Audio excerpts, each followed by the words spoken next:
Apakah saraf terjepit HNP bisa disembuhkan? Jawabannya iya.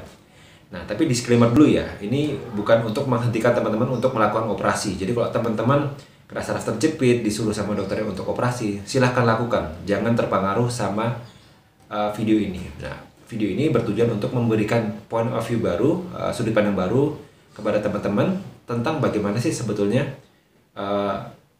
saraf terjepit HNP ini ternyata bisa disembuhkan tanpa operasi. Tentunya pada tahap tertentu ya. Kalau yang sudah parah memang harus dioperasi. Oke, sebagai contoh saya kasih saraf terjepit di leher atau cervical ya. Nah, jadi ini ada 3 foto. Lihat ya. Kiri, tengah, sama kanan. Itu ada lingkaran. Nah, lingkaran itu adalah bantalan tulang yang gepeng akhirnya menonjol ke belakang dan tonjolannya itu menjepit saraf tulang belakang. Nah, kenapa sih bantalan itu bisa gepeng? Nah, itu karena kalau teman-teman perhatikan tiga-tiga foto itu lehernya itu agak lurus, cenderung lurus. Nah, ketika lurus, bantalan tulang belakang itu menerima tekanan yang jauh lebih besar daripada seharusnya.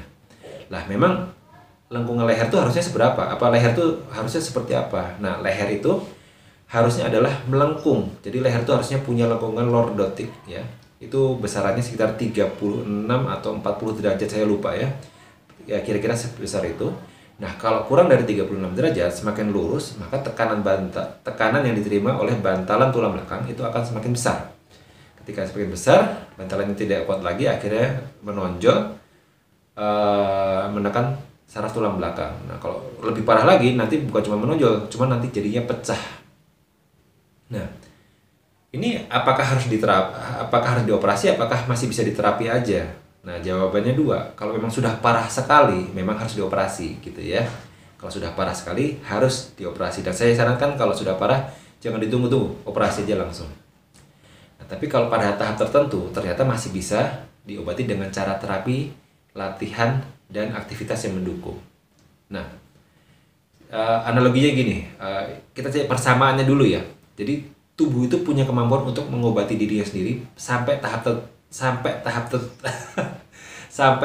tertentu, tapi dengan syarat kondisinya mendukung, lingkungannya mendukung.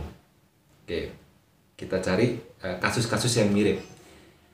Kalau patah tulang, bisa nggak sembuh sendiri? Bisa, asalkan kondisinya dan lingkungannya mendukung. Contohnya, ketika patah tulang, anggaplah dia bukan yang parah ya. Kalau parah kan udah remuk, udah yang gimana, memang tidak bisa sembuh sendiri. Tulang yang patah biasa, tinggal kita tarik, kita tempelkan gitu ya, kita kondisikan. Nanti ketika dia sudah nempel, kita tunggu aja, kita gips, akhirnya dia bisa sembuh sendiri, bisa nempel sendiri. Itu kalau tulang. Nah, kalau luka gimana? Oke, kalau luka, anggaplah luka kecil. Luka kecil itu cuma perlu dikasih, lukanya terbuka, kita tutup aja pakai plester. Nanti dia akan sembuh sendiri. Kalau luka besar gimana? Oke, kita kondisikan dengan cara dijahit supaya kanan sama kirinya menempel.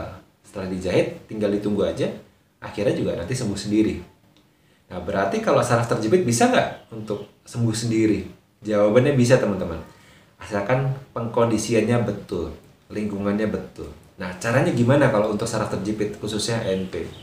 Kalau kita lihat contoh tadi di saraf terjepitnya di leher ya, HNP cervical, tadi terjadi pertamanya karena tulangnya tuh lurus. Nah, berarti pengkondisiannya harus yang membuat tulangnya melengkung lagi. Berarti ada terapi, ada latihan, ada aktivitas. Pengkondisiannya ada 3 macam itu. Yang pertama adalah terapi. Terapinya boleh apa aja, tapi kalau pakai bone setting HVLA, itu kalau teman-teman pernah ikut pelatihan saya, teman-teman pakai teknik yang namanya lower cervical, mid cervical, sama upper cervical. 3 tadi yang utamanya. Nah, lalu yang kedua, latihan. Latihan seperti apa sih yang akan membuat lengkungan leher itu balik lagi ke posisi normal? Caranya gampang. Salah satu latihan ya, jadi nanti latihannya ada macam-macam. Salah satunya adalah ini, pakai adu kecil. Taruh di sini, di pangkal leher, lalu lihat ke atas. 1, 2, 3. 1, 2, 3. 1, 2, 3. Ini nggak usah terlalu kenceng ya, santai aja, lihat ke atas. Nah itu lakukan selama 1 menit.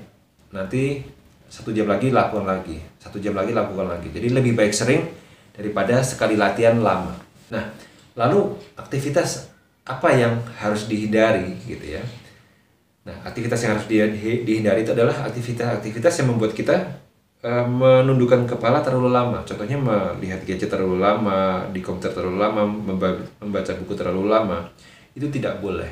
Nah, jadi kalau teman-teman melakukan ketiga hal tadi ya, terapi tadi ya, mid cervical, lower cervical, sama upper cervical, lalu melakukan latihan yang tadi, lalu menghindari hal-hal yang menyebabkan leher itu lurus lagi.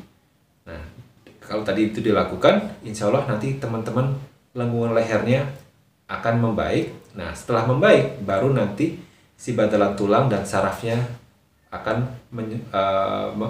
akan sembuh sendiri. Jadi tubuh akan mengobati dirinya sendiri. Oke, semoga bisa dipahami dan semoga video ini bisa membantu terus belajar terapi bersama Kironesia.